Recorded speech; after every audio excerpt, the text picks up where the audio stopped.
Mheshimiwa Spika, kwa vigezo vyovyote vile, bunge hili ni jipya. Takwimu zinaonyesha kuwa wabunge 223 kati ya wabunge 393 sawa na 56.7% ni wabunge wapya kabisa. Aidha, 45% ya wabunge wote ni wanawake. Wabunge wanawake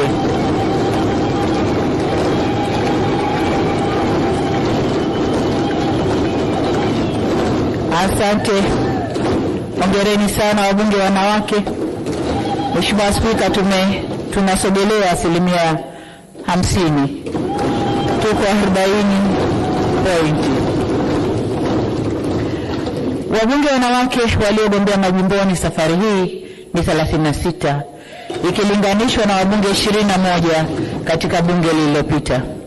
Takwimu hizi zinatueleza kuwa uchaguzi mkuu umeleta mabadiliko makubwa kwa kuongezeka kwa idadi ya wabunge wanawake walioshinda kupitia majimbo na kuongeza idadi ya wabunge wanawake wa viti maalum.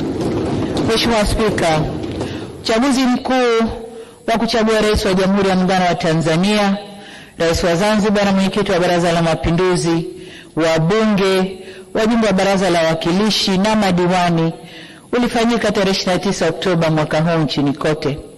Watanzania kwa mamilioni walijitokeza kupiga kura na kuchagua viongozi waliowataka. Kazi iliyo mbele yetu sasa ni kujenga mshikamano na umoja wa kitaifa ili sote kwa pamoja tuijenge, tuitunze na tuilinde nchi yetu na kuzidi kunyanyua hadhi ya taifa letu.